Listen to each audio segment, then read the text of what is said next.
الحمد لله وكفى وسلام على عباده الذين اصطفى أما بعد فأعوذ بالله من الشيطان الرجيم بسم الله الرحمن الرحيم لله ما في السماوات وما في الأرض وإن تبدوا ما في أنفسكم أو تخفوه يحاسبكم به الله فيغفر لمن يشاء ويعذب من يشاء والله على كل شيء قدير صدق الله العظيم الحمد لله الحمد لله الحمد لله আল্লাহ পাকের দরবারে শুকরিয়া আদায় করছি যিনি আমাদেরকে কোরআনের এই মজলিসে বসার তৌফিক দিয়েছেন। আলহামদুলিল্লাহ।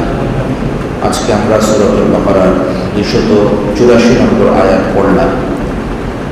এই আয়াতে আল্লাহ রাব্বুল আলামিন ইরশাদ করছেন, লিল্লাহি মা ফিস সামাওয়াতি ওয়া মা ফিল আরদ। আল্লাহর মালিকানায় রয়েছে আসমান সমূহে যা কিছু আছে এবং জমিনে যা কিছু আছে, সব কিছু আল্লাহর মালিকানাধীন। আমরা যা কিছু দেখি অথবা দেখি না, যে সৃষ্টিকে আমরা জানি অথবা জানি না, এমন সমস্ত কিছুর মালিকানা, এমন সমস্ত কিছুর উপরে রাজত্ব একমাত্র আল্লাহ সুবহানাহু ওয়া তাআলার। আল্লাহ রাব্বুল আলামিন কোরআন মাজিদের পাতায় পাতায় এই শব্দটি বারবার উচ্চারণ করেছে, আমাদেরকে স্মরণ করিয়েছেন যে আমি তোমাদের মালিক। তোমরা যা কিছু ব্যবহার করো, যা কিছু ব্যবহার করার যোগ্যতাও রাখো না, এমন সমস্ত কিছুর মালিক আমি আল্লাহ রাব্বুল আলামিন। আল্লাহ রাব্বুল আলামিন তিনি সাময়িক কিছু মালিকানা, ক্ষণস্থায়ী কিছু মালিকানা বান্দাকে এই পৃথিবীতে দান করেন। মানুষ সামান্য রাজত্ব এবং মালিকানা পেয়ে আল্লাহ রাব্বুল আলামিনের রাজত্বের কথা ভুলে যায়। এজন্য কোরআন মাজিদে আল্লাহ তাআলা বারবার মানুষকে সতর্ক করেন, বলেন যে অহংকার প্রদর্শন করো না।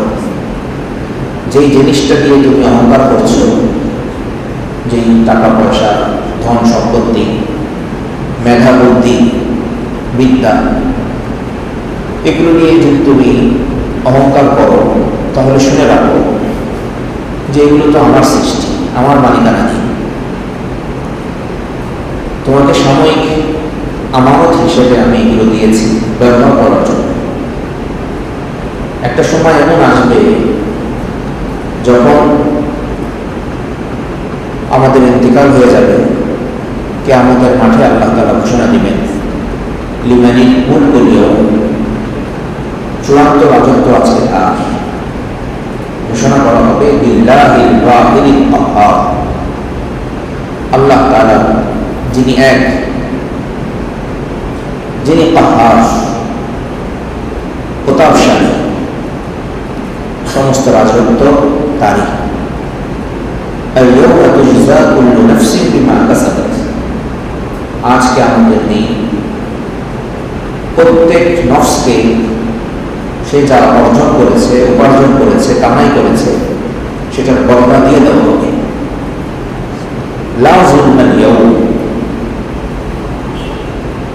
আজকে কোনো প্রকার জুলুম করা হবে না। তো দুনিয়ায় আল্লাহ তাআলা আমাদেরকে যেই ক্ষণস্থায়ী রাজত্ব দান করেছেন, এই রাজত্ব পাওয়ার পরে অহংকারী হওয়া উচিত না। আল্লাহ রাব্বুল আলামিনের মূল রাজত্ব, মালিকানা, এর সামনে আমাদের কোনো অস্তিত্বই নেই, আমাদের কোনো অস্তিত্ব নেই। তাবারাকাল্লাযী বিয়াদিহিল মুলক, মহিমান্বিত বরকতময় সেই সত্তা যার হাতে আছে সব কিছু রাজত্ব। ওহু আলা কুল্লি শাইইন কাদির, আর তিনি সব কিছুই করতে পারেন। আল্লাযী খালাকাল মাউতা ওয়াল হায়াতা লিয়াবলুয়াকুম আইয়ুকুম আহসানু আমালা। তিনি আল্লাহ জীবন ও মৃত্যুর এই সিলসিলা কায়েম করেছেন, জীবন ও মৃত্যু সৃষ্টি করেছেন, হায়াতের একটি শ্বাস প্রশ্বাস আমাদেরকে দান করেছেন। কেন? দেখতে চান, তোমাদেরকে পরীক্ষা করতে চান যে তোমাদের মধ্যে কে উত্তম আমলকারী। জীবন তো প্রতিটি মুহূর্তে গলে গলে শেষ হয়ে গেছে, প্রতিটা মুহূর্তে আমরা মৃত্যুর দিকে আগাচ্ছি। জীবন দিয়ে অর্জন করার কথা ছিল পরকালের রসদ, পরকালের সামান, আখিরাতের কামাই। উত্তম আমল করার জন্য আল্লাহ তাআলা এই জীবন দান করেছেন। অথচ আমি প্রায় অধিকাংশ মুহূর্তেই অনুত্তম আমল করে চলেছি। তো এই হালত থেকে বাঁচার উপায় হলো দিনের রাতের যে কোনো একটা সময় 1 মিনিটের জন্য হলেও আল্লাহ তাআলার মালিকানা এবং রাজত্ব নিয়ে চিন্তা ভাবনা করা, ফিকির করা। একাকী বসে চোখ বন্ধ করে, লাইট ইত্যাদি বন্ধ করে দিয়ে, নিজের সমস্ত রকমের প্রতিবন্ধকতা, আওয়াজ, কোলাহল থেকে মুক্ত হয়ে একা একা বাস ফিকির করা যে এই যে আমার শরীর আল্লাহ তাআলা দান করলেন, এর মধ্যে কি আমার রাজত্ব আছে নাকি প্রকৃত রাজত্ব কার? আল্লাহ রাব্বুল আলামিনের রাজত্ব কত বিশাল, কত বিস্তৃত। ফিকির করা, আসমানের দিকে তাকানো। আল্লাহ তাআলা সূরা মুলকে অর্ডার করেছেন, তাকাও আসমানের দিকে, আবার তাকাও তারকারাজির দিকে, আবার তাকাও। কোথাও কি কোনো সমস্যা দেখতে পাও? উল্টা পাল্টা কিছু দেখতে পাও? না, কোথাও কোনো রকমের উল্টা পাল্টা দেখা যাবে না। এত নিখুঁত রাজত্ব আমাদের আল্লাহ রাব্বুল আলামিনের। সেই আল্লাহ তাআলার বান্দা হতে পারা, সেই আল্লাহ তাআলার দাসানুদাস হতে পারা, এটা বড় গৌরবের বিষয়। কোরআনে আল্লাহ তাআলা সূরাতুল আম্বিয়ায় মানুষকে সতর্ক করেছেন, স্মরণ করিয়েছেন যে দেখো, আসমান সমূহ এবং জমিনে যা কিছু আছে সব কিছু আল্লাহ তাআলার আনুগত্য স্বীকার করে নিয়েছে। সব কিছু আল্লাহ তাআলার আনুগত্য স্বীকার করে নিয়েছে এবং আনুগত্য স্বীকার করতে গিয়ে তারা মোটেও অহংকার প্রকাশ করেনি। আমি কেন অহংকার প্রদর্শন করছি? আল্লাহ তাআলার রাজত্বের কথা মনে রাখলে, তার মালিকানার কথা স্মরণ করলে মানুষের মধ্যে বিনয় তৈরি হয়, অহংকার মানুষ থেকে পালায়। যে হালাত এবং অবস্থাকে আল্লাহ রাব্বুল আলামিন খুব পছন্দ করেন। এরপরের অংশে আল্লাহ তাআলা ইরশাদ করছেন, وَإِن تُبْدُوا مَا فِي أَنفُسِكُمْ أَوْ تُخْفُوهُ يُحَاسِبْكُم بِهِ اللَّهُ। আর তোমরা যদি তোমাদের অন্তরে থাকা জিনিসগুলোকে প্রকাশ করো অথবা সেটাকে গোপন করো, প্রকাশ যদি করো অথবা গোপন যদি করো, আল্লাহ তাআলা সেই কারণে তোমাদের হিসাব নেবেন। প্রকাশ করলেও হিসাব নেবেন, অন্তরে কোনো একটা বিষয় জাগলো তাহলেও হিসাব নেবেন।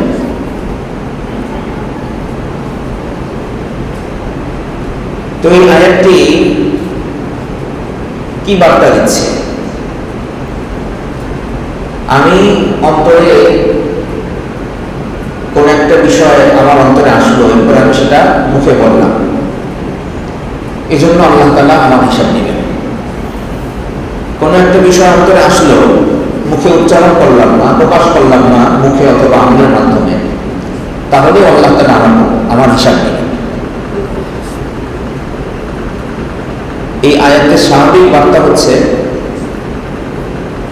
মনে মনে একটা খারাপ চিন্তা আমার অজান্তেই চলে আসছে, আমি ইচ্ছা করে আনিনি, মনে মনে একটা খারাপ চিন্তা চলে এসেছে। সেই খারাপ চিন্তা তো কোনো শেষ নেই। কোনো এক ব্যক্তি চিন্তা করলো, হয়তো ভালো মানুষ, সবসময় সে ভালো চিন্তা করে, ভালো মানুষদের সাথে উঠা বসা করে। হঠাৎ শয়তান মনের ভিতরে ওয়াসওয়াসা দিল যে ব্যাংক ডাকাতি করতে হবে,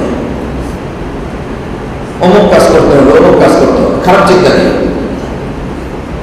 আপনি জীবনে এটা ভাবেনই। এমন সময় চিন্তাটা আসলো যখন নাকি আপনি বাইতুল্লাহ শরীফের তওয়াফ করছেন, নামাজে দাঁড়িয়ে আছেন, এমন সময় চিন্তা আসলো। আল্লাহর সাথে কথাবার্তা করতেছেন, এমন সময় শয়তান এই ওয়াসওয়াসা দিয়ে দেয়। তো আল্লাহ তাআলা কি বলেন? ইউহাসিবুকুম বিহিল্লাহ, তাহলে এই চিন্তা আসার কারণে তোমাদেরকে তিনি পাকড়াও করবেন। কত কঠিন অবস্থা। সাহাবায়ে কেরাম রাদিয়াল্লাহু আনহুম আজমাইন, আল্লাহ তাআলা তাদের মর্তবা এবং মর্যাদাকে অনেক বাড়ায় দেন।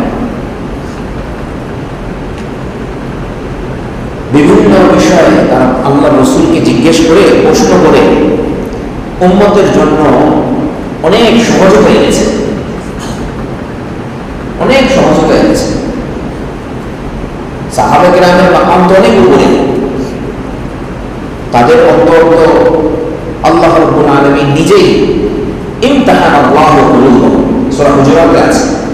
আল্লাহ তাআলা সেই অন্তরগুলোকে যাচাই বাছাই করেছেন, পরিষ্কার করে দিয়েছেন নিজ হাতে। এমন পাক সাফ হৃদয় সাহাবায়ে কেরামের হৃদয়। তো সাহাবায়ে কেরাম এই আয়াত নাযিল হওয়ার পরে, যেখানে বলা হচ্ছে প্রকাশ করলেও হিসাব নিব, প্রকাশ না করলেও হিসাব নিব, রাসূল করিম সাল্লাল্লাহু আলাইহি ওয়াসাল্লামের কাছে গেলেন, বললেন, ইয়া রাসূলুল্লাহ, আল্লাহ তাআলা আমাদেরকে কিছু বিষয় আদেশ করেছেন, নামাজ, রোজা, হজ, যাকাত, এগুলো তো আমরা করি, আলহামদুলিল্লাহ।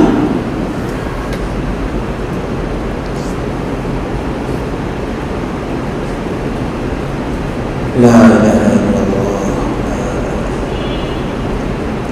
সাহাবায়ে কেরাম বললেন, ইয়া রাসূলুল্লাহ, নামাজ রোজার নির্দেশ আল্লাহ রাব্বুল আলামিন আমাদেরকে দিয়েছেন, এগুলো তো আমরা করছি, আল্লাহ তাআলার শুকর। এবং খারাপ কাজ করতে আমাদেরকে নিষেধ করেছেন, সেই সকল খারাপ কাজ থেকেও আমরা বিরত আছি। প্রকাশ্য যে খারাপ কাজগুলো আছে, আল্লাহর ভয়ে আমরা বিরত আছি। কিন্তু দিন তো আমাদের হাতে না, অন্তর তো আমাদের হাতে না। অন্তর যেহেতু আমাদের হাতে না, এই অন্তরের ভিতরে যখন বিভিন্ন বিষয় আসে, তখন এটাকে তো দমন করতে পারি না। কিন্তু যখন বুঝতে পারি যে আমার নফস অন্য কোনো চিন্তার দিকে, খারাপ কোনো চিন্তার দিকে চলে আসছে, তখনই আমি সেটা কবজ করি, তখনই সেটার উপরে আমি লাগাম ধরি। ইচ্ছাকৃতভাবে ওই চিন্তাটাকে আমি সামনে নেই না।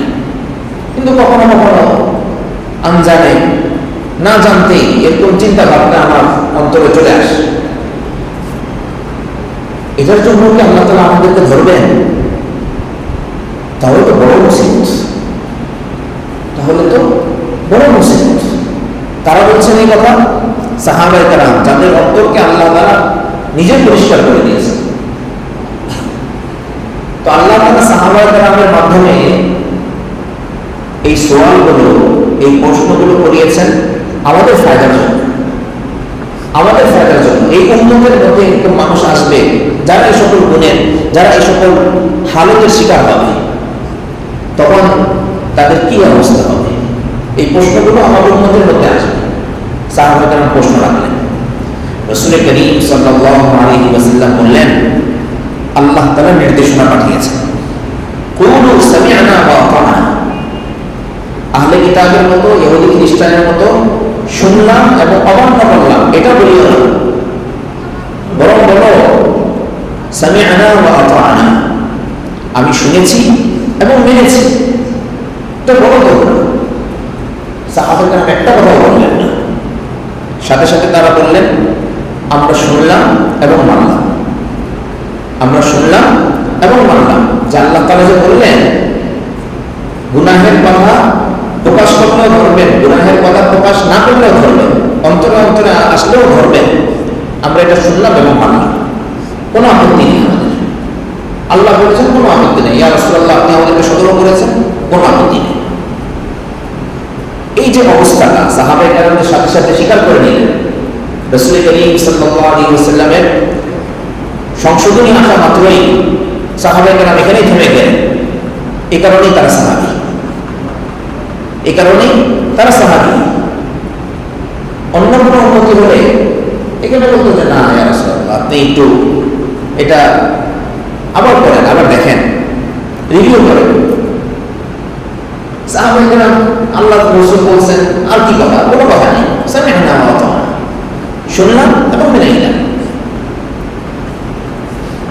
এক মুহূর্ত যায়নি, এক মুহূর্ত যায়নি। রাসূল করিম সাল্লাল্লাহু আলাইহি ওয়াসাল্লামের উপর পরবর্তী আয়াত নাযিল হলো কি? আমানা রাসূলু বিমা উনজিলা ইলাইহি মির রাব্বিহি ওয়াল মুমিনুন। রাসূল ঈমান এনেছেন তার প্রতি যা নাযিল হয়েছে রবের পক্ষ থেকে, এবং ঈমান এনেছে মুমিনরা। এই মুমিন কারা? এই মুমিনের প্রথম মুখাতাব, এই মুমিনের প্রথম সংখ্যা কারা? সাহাবায়ে কেরাম রাদিয়াল্লাহু আনহুম। ঈমান এনেছেন কে? রাসূল তার প্রতি যা রবের পক্ষ থেকে নাযিল হয়েছে সেটার প্রতি, এবং ঈমান এনেছেন মুমিনরা। একটু আগে আল্লাহ তাআলা রাসূল এবং মুমিনদের কথা একটু ভিন্নভাবে বলেছিলেন। রাসূল ঈমান এনেছেন তার প্রতি যা নাযিল হয়েছে, মানে আগের আয়াতের উপর, এবং মুমিনরাও ঈমান এনেছেন। মাঝখানে আল্লাহ তাআলা যেই বিষয়ের প্রতি বিশ্বাস সেই বিষয়ের কথাটা বলেছেন, মুমিনদের কথা পরে বলেছেন। কিন্তু এরপরে আল্লাহ তাআলা কি করলেন? কুল্লুন আমানা বিল্লাহি ওয়া মালাইকাতিহি ওয়া কুতুবিহি ওয়া রুসুলিহি। প্রত্যেকে মানে রাসূল এবং মুমিনদেরকে, রাসূল এবং সাহাবাদেরকে একসাথে মিলিয়ে দিলেন। রাসূল এবং সাহাবীদেরকে একসাথে মিলিয়ে দিলেন। রাসূলের যে বৈশিষ্ট্য সাহাবীদেরও সেই বৈশিষ্ট্য। এজন্য সাহাবী ছাড়া রাসূলকে কল্পনা করা যায় না। সাহাবীদেরকে বাদ দিয়ে আপনি কল্পনা করেন মুহাম্মদুর রাসূলুল্লাহ সাল্লাল্লাহু আলাইহি ওয়াসাল্লামকে, চিন্তা করতে পারবেন? আবু বকরকে বাদ দিয়ে আল্লাহ রাসূলকে আপনি চিন্তা করেন, উমর রাদিয়াল্লাহু আনহুকে বাদ দিয়ে আল্লাহ রাসূলকে আপনি চিন্তা করেন, উসমান, আলী রাদিয়াল্লাহু আনহু আজমাইন, মুআবিয়া রাদিয়াল্লাহু আনহু, হাসান রাদিয়াল্লাহু আনহু, এদেরকে বাদ দিয়ে আপনি আল্লাহ রাসূলকে চিন্তা করেন। চিন্তা করতে পারবেন? সম্ভব না।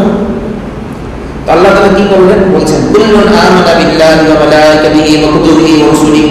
প্রত্যেকে ঈমান এনেছে আল্লাহর প্রতি, ফেরেশতাদের প্রতি, কিতাবসমূহের প্রতি এবং রাসূলদের প্রতি।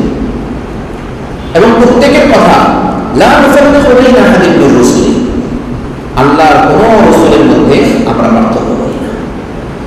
এরপর ওই যে কথাটা সাহাবায়ে কেরামকে যে আল্লাহ রাসূল শিখালেন যে আল্লাহ তাআলা এই বিধান নাযিল করেছেন, তোমরা এখন বলো সামি'না ওয়া আতা'না। এই কথাটা আল্লাহ তাআলা পছন্দ হয়ে গেল। কেমন পছন্দ হয়ে গেল? আল্লাহ তাআলা এটাকে আয়াত বানিয়ে নাযিল করে দিলেন। ওয়াকালু, নবী এবং নবীর সাথীরা কি বলেছেন? সামি'না ওয়া আতা'না। বড় পছন্দ হয়েছে আল্লাহ তাআলা এটা, আমরা শুনলাম এবং মানলাম। গুফরানাকা রাব্বানা ওয়া ইলাইকাল মাসির। আল্লাহ আপনি আমাদেরকে মাফ করে দেন, আমাদের রব আপনি আমাদেরকে মাফ করে দেন। ওই যে একটু কথা বলেছি, আপনি একটা আয়াত নাযিল করেছেন, এরপরে আমরা একটা কথা বলেছি, এটার জন্য আল্লাহ আপনি আমাদেরকে মাফ করে দেন। তো এই আয়াত নাযিল হওয়ার পরে, যেটা 284 নম্বর আয়াত, যেখানে আল্লাহ তাআলা বলছেন তোমরা কোনো কিছু প্রকাশ করলেও আল্লাহ ধরবেন, প্রকাশ না করলেও ধরবেন। এই আয়াত নাযিল হওয়ার পরে যখন সাহাবায়ে কেরাম প্রশ্ন উত্থাপন করলেন, এবং প্রশ্ন উত্থাপনের সাথে সাথে রাসূলুল্লাহ সাল্লাল্লাহু আলাইহি ওয়াসাল্লাম তাদেরকে বললেন যে প্রশ্ন করো না, বলো শুনলাম এবং মানলাম। সাহাবায়ে কেরাম এটা বললেন, এরপরে তাদের এই কাজটাকেই আল্লাহ তাআলা আয়াত হিসাবে পেশ করলেন। এরপর আরো কি করলেন?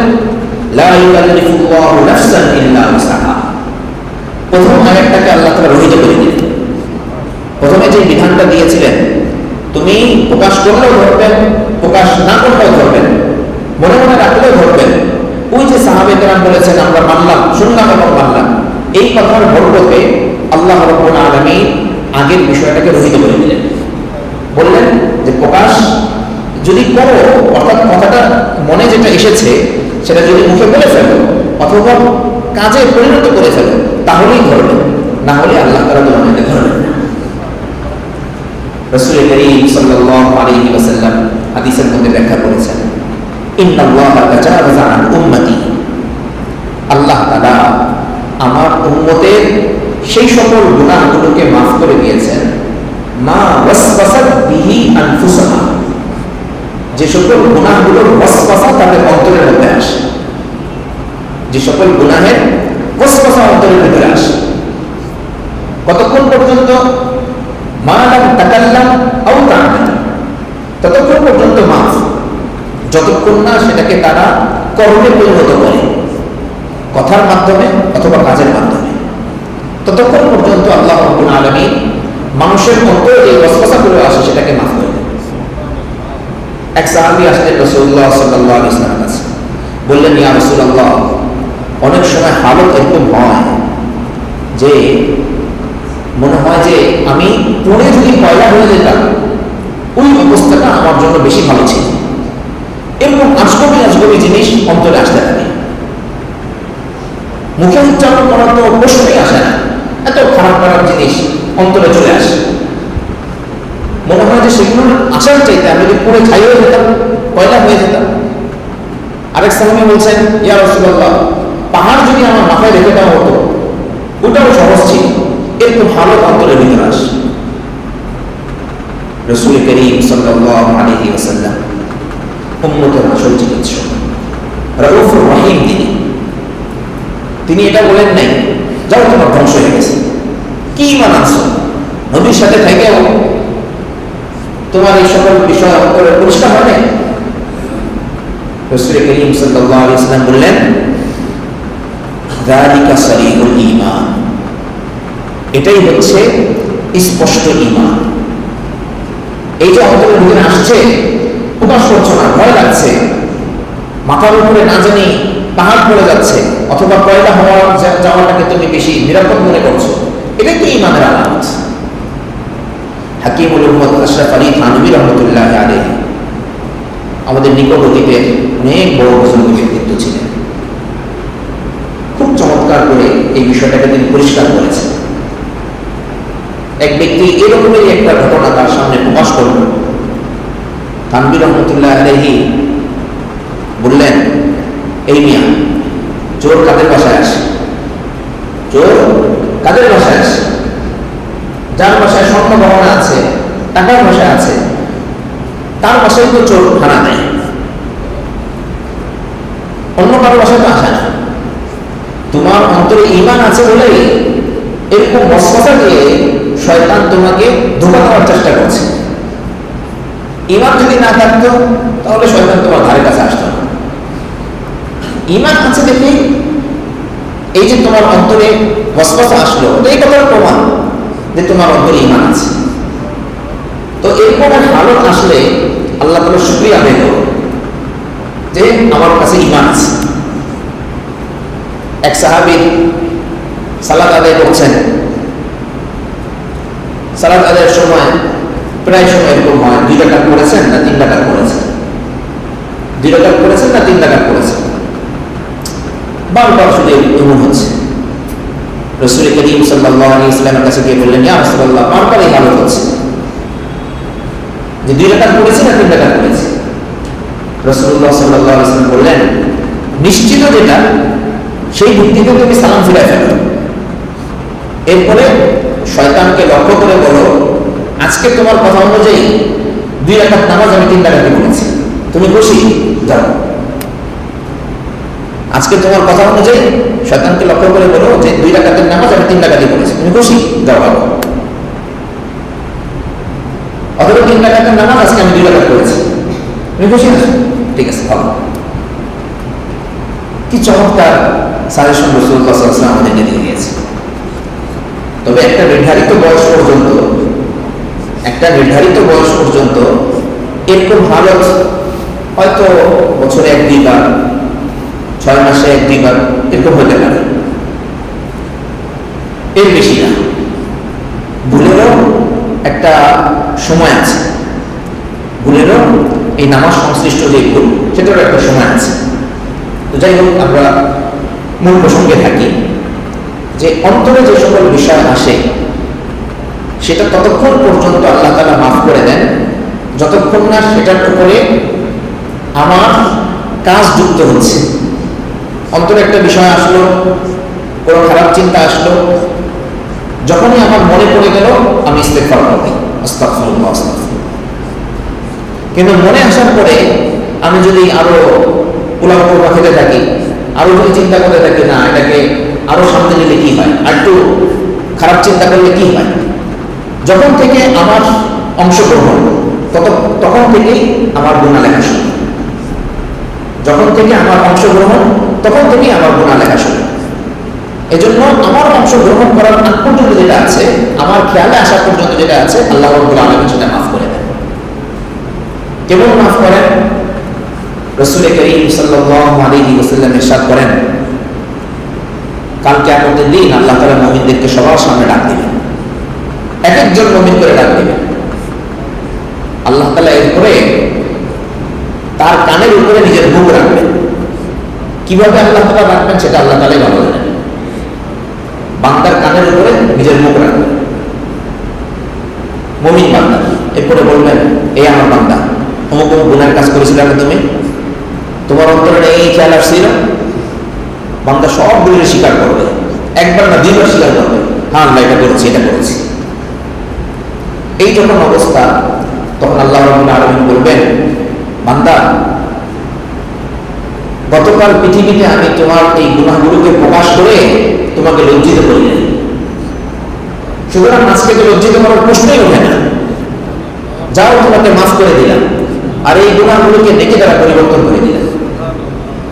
আরেক হাদিসের মধ্যে আছে, ওই মুমিন বান্দা তখন বলবে, আল্লাহ আমার তো আরো কিছু গুনাহ ছিল, আমার তো আরো কিছু গুনাহ ছিল, এই গুনাহগুলোকে কন্ট্রোল করে আপনি নেকিতে পরিবর্তন করে দেন। আল্লাহ রাব্বুল আলামিন আরহামুর রাহিমিন বান্দার জন্য যেটা ভালো সেটাই করবেন। পক্ষান্তরে যারা কাফের, মুশরিক, মুনাফিক, তাদের ক্ষেত্রে কি হবে? তাদের ক্ষেত্রে আল্লাহ রাব্বুল আলামিনের শাস্তি খুবই কঠিন হবে। সবার সামনে আল্লাহ তাআলা ঘোষণা করে দিবেন, এরাই হচ্ছে সেই সকল ব্যক্তি যারা আল্লাহ তাআলার আয়াতসমূহকে অস্বীকার করেছে, আল্লাহ তাআলার আয়াতসমূহকে অস্বীকার করেছে। তো সেই কথাটাই আল্লাহ তাআলা পরের অংশে বলছেন, ফায়াগফিরু লিমান ইয়াশাউ ওয়া ইউআযযিবু মান ইয়াশাউ। আল্লাহ তাআলা যাকে চান ক্ষমা করবেন এবং যাকে চান আযাব দিবেন। যাকে চান ক্ষমা করবেন মানে কি? যাকে চান ক্ষমা করবেন অর্থ হলো, ওই যে অন্তরে অনিচ্ছাকৃতভাবে একটা বিষয় আসলো, আমার অংশগ্রহণের পূর্বেই আমি সেখান থেকে বিরত থেকেছি, পিছনের নিয়ম অনুযায়ী তো ধরার কথা। পিছনে যে কথাটা বললেন যে অন্তরে আসলেই তোমাকে ধরা হবে, তো আল্লাহ রাব্বুল আলামিনের এখানে নিয়ম হচ্ছে, মা ইউবাদদালুল কাওলু লাদাইয়া ওয়া মা আনা বিযাল্লামিল লিল আবিদ। একটা কথা আল্লাহ তাআলা বললেন, সেটাকে আল্লাহ তাআলা পরিবর্তন করেন না। আল্লাহ তাআলা জালেম না। তো আল্লাহ তাআলা তো একবার বললেন যে তোমার অন্তরে যেটা আসে সেটার জন্য আমি তোমাকে ধরব। আচ্ছা, এইটাকে আমরা আরেকটা ঘটনা দিয়ে বুঝি। মেরাজের রাতে রাসূল করিম সাল্লাল্লাহু আলাইহি ওয়াসাল্লামকে প্রথমে কয় ওয়াক্ত নামাজ দেওয়া হলো? 50 ওয়াক্ত দেওয়া হলো। বারবার আসলেন এবং গেলেন, এক পর্যায়ে 5 ওয়াক্ত দেওয়া হলো। এরপরে আল্লাহ তাআলা বললেন, হে আমার রাসূল, আমি যে তোমাকে 50 ওয়াক্ত দিয়েছিলাম, এখন 5 ওয়াক্ত দিলাম, সংখ্যার জন্য আমি কমিয়ে দিলাম, কিন্তু আমার এখানে নিয়ম হচ্ছে কোনো একটা বিধান আসার পরে সেটাকে আর পরিবর্তন করা হয় না। তো আমি 5 ওয়াক্ত দিয়েছি, এখন 5 ওয়াক্ত দিয়েছি, কিন্তু ওজনে এবং সওয়াবের দিক থেকে এটা 50 ওয়াক্ত। ওজনে এবং সওয়াবের দিক থেকে এটা 50 ওয়াক্ত। তো এখানে দেখেন এই ঘটনার সাথে এখন মিলান। তো আল্লাহ রাব্বুল আলামিন তো বললেন, তোমরা যদি গোপন করো অথবা প্রকাশ করো সেটার জন্য তোমাদেরকে ধরা হবে। সাহাবায়ে কেরামের কাছে এটা কষ্টকর মনে হলো, সাহাবায়ে কেরাম রাসূলুল্লাহ সাল্লাল্লাহু আলাইহি ওয়াসাল্লামকে বললেন, আল্লাহ তাআলা বললেন যে ঠিক আছে, লা ইউকাল্লিফুল্লাহু নাফসান ইল্লা উসআহা, সাধ্যের অতীত যেটা সেটার জন্য তোমাদেরকে ধরা হবে না। আয়াতটাকে রহিত করে দেওয়া হলো। কিন্তু রহিত করার পাশাপাশি আল্লাহ তাআলার যে বিধান আছে, কোনো একটা কাজকে রহিত করলেও সেটার যে সওয়াব সেটাকে আল্লাহ রাব্বুল আলামিন বান্দার জন্য রেখে দেন। তো এখানে নিয়ম অনুযায়ী মানুষটাকে ধরার কথা, প্রথম নিয়ম অনুযায়ী মানুষটাকে ধরার কথা, কিন্তু আল্লাহ তাআলা রহিত করেছে। তো ওই যে রহিতকরণের যে বিষয়টা, মাঝখানে যে রহিতকরণের যে অংশটা আছে এবং প্রথম যে বিধানটা আছে, সেই বিধানটা আল্লাহ তাআলা কার্যকর করতে চান। সেটা কিভাবে কার্যকর করবেন? সেটা কার্যকর করার পন্থা হচ্ছে, কোন ফেরেশতা সেই গুনাহ লিখতে পারবে না, কোন ফেরেশতা সেই গুনাহ লিখতে পারবে না, কেবল আল্লাহ তাআলা জানবেন। এরপরে কাল কিয়ামতের দিন আল্লাহ তাআলা বান্দাকে, মুমিন বান্দাকে ডেকে ডেকে বলবেন, তোমার মনে এই বিষয়টা আসছে। দ্বিতীয় বিধানের মাধ্যমে আমি সেটা রহিত করেছি, কিন্তু প্রথম বিধান অনুযায়ী তোমাকে আমার পাকড়াও করার কথা। তবে পাকড়াও না করে, যেহেতু তুমি সেই কাজটায় অংশগ্রহণ করো নাই কথার মাধ্যমে অথবা কাজের মাধ্যমে, তাই প্রথম বিধান অনুযায়ী আজকে তোমাকে আমি মাফ করে দিলাম। ফায়াগফিরু লিমান ইয়াশা ওয়া ইউআযযিবু মান ইয়াশা, যাকে চান আল্লাহ তাআলা আযাব দিবেন। কাকে আযাব দিবেন? কাফের মুশরিককে আল্লাহ তাআলা আযাব দিবেন। কাফের মুশরিককে আল্লাহ তাআলা আযাব দিবেন, মুমিন বান্দাকে আল্লাহ তাআলা আযাব দিবেন। এই যে মনে আমাদের অন্তরে যে সকল বিষয়গুলো আসে, এই সকল বিষয়ে রাসূল করিম সাল্লাল্লাহু আলাইহি ওয়াসাল্লামের একটা চমৎকার নির্দেশনা আছে। আল্লাহ রাসূল বলেন, তোমাদের কোনো ব্যক্তি যদি অন্তরে কোনো ভালো কাজ করার ইচ্ছা করে, সেই ইচ্ছা করার কারণে আল্লাহ রাব্বুল আলামিন একটা সওয়াব বরাদ্দ করে দেন। এরপরে যখন সেই ইচ্ছার ভিত্তিতে সেই কাজটাকে বাস্তবে পরিণত করে, তখন আল্লাহ তাআলা একটার বিপরীতে 10টা সওয়াব দান করেন। তাহলে ইচ্ছা এবং কর্ম, ভালো কাজের ইচ্ছা এবং কর্মের বিপরীতে আমি 11টা সওয়াব পেলাম। ইচ্ছার কারণে একটা এবং কর্মের কারণে 10টা। এরপরে অন্য হাদিসে সেই মুসলিমের রওয়ায়াতের মধ্যে আছে, কাউকে কাউকে আল্লাহ তাআলা এটা 700 গুণ এবং তার ইখলাসের বদৌলতে আল্লাহ তাআলা বহু গুণ বৃদ্ধি করে দেন, সেটার কোনো সীমা পরিসীমা নেই। আর কোনো ব্যক্তি যদি মন্দ কাজ করার ইচ্ছা করে, আল্লাহ রাব্বুল আলামিন ফেরেশতাদেরকে বলেন যে এটা তোমরা লেখো না, এটা তোমরা লেখো না। ইচ্ছা করে, আগে আমরা বলে এসেছি, ইচ্ছার আগ পর্যন্ত, ইচ্ছাটা কিন্তু মানুষের অংশগ্রহণ আছে। একটা হলে আমি একটা জিনিস তৈরি হলো, আপনি এটার সুন্দর কয়েকটা নাম আছে, কয়েকটা স্তর আছে, অন্তরে নিজে নিজে আসলো। যেই আমি আমার জেহেনে আসলো যে না, আমার অন্তরে তো খারাপ জিনিস আসছে, আমি সেখানে ব্রেক বসলাম, এই পর্যন্ত কিন্তু মানুষ ইচ্ছা করে না। ইচ্ছাটা শুরু হয় কখন থেকে? অন্তরে একটা জিনিস এসেছে, আমার খেয়াল নেই, হঠাৎ করে আমি সেটাকে বাস্তবে রূপ দিতে চাচ্ছি, ইচ্ছা করছি, মানে আমার অংশগ্রহণ আসছে। তো ইচ্ছার আগ পর্যন্ত যে অংশটুকু ছিল, সেটা তো আল্লাহ রাব্বুল আলামিন ফেরেশতাদেরকেও জানতে দেননি। আর যেটা আমার অংশগ্রহণ আছে, যেখানে আমি ইচ্ছা করা শুরু করছি, সেটা আল্লাহ তাআলা ফেরেশতাকে জানতে দিয়েছেন। জানতে দিলেও আল্লাহ তাআলা বলেন, কুরকুবু, এই লেখো না, খেয়াল রাখো, হবে লেখো না, খেয়াল রাখো, হবে এটা বাস্তবে পরিণত করে কিনা। এরপরে যখন সে বাস্তবে পরিণত করে, তখন আল্লাহ রাব্বুল আলামিন বলেন, বান্দা একটা খারাপ কাজ করে ফেলেছে, একটার বিপরীতে একটা গুনাহই লেখো, একটার বিপরীতে একটা গুনাহই লেখো, বেশি লেখো না। অন্য রকমাতে তো এই পর্যন্ত আছে যে গুনাহটা লিখবা, একটু দেখো না তওবা করে কিনা, একটু দেখো না তওবা করে কিনা। যদি তওবা করে তাহলে এটা লেখা কি দরকার, লেখো না। এত রহমান রহিম আল্লাহ রাব্বুল আলামিন। ওয়াল্লাহু আলা কুল্লি শাইইন কাদির। আল্লাহ রাব্বুল আলামিন তো সবকিছুই করতে পারেন। আল্লাহ রাব্বুল আলামিন তো সমস্ত বিষয়ে সম্যক ক্ষমতা রাখেন। আয়াতটির তর্জমা আমরা আরেকবার শুনে নিই।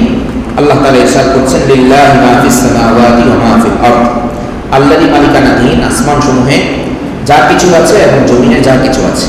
ওয়া ইন তুবদু মা ফি আনফুসিকুম আও তুখফুহু ইউহাসিবুকুম বিহিল্লাহ, আর তোমরা যদি তোমাদের অন্তরের কোনো কিছুকে প্রকাশ করো অথবা সেটাকে যদি তোমরা গোপন করো, তাহলে আল্লাহ তাআলা সেই কারণে তোমাদের হিসাব নেবেন। ফায়াগফিরু লিমান ইয়াশা ওয়া ইয়াযিবু মান ইয়াশা, এরপরে তিনি ক্ষমা করে দিবেন যাকে তিনি চান এবং আযাব দিবেন যাকে তিনি ইচ্ছা করেন। ওয়াল্লাহু আলা কুল্লি শাইইন কাদির, আর আল্লাহ তাআলা সর্ববিষয়ে সম্যক ক্ষমতার অধিকারী। যে কথাগুলো বলা হলো, শোনা হলো, এই অনুযায়ী আল্লাহ তাআলা আমাদেরকে আমলের তৌফিক দান করেন। আমিন। ওয়া আখিরু দাওয়ানা আলহামদুলিল্লাহি রাব্বিল আলামিন। সুবহানাল্লাহি ওয়া বিহামদিহি, সুবহানাল্লাহি ওয়া বিহামদিহি, আশহাদু আল্লা ইলাহা ইল্লা আনতা, আস্তাগফিরুকা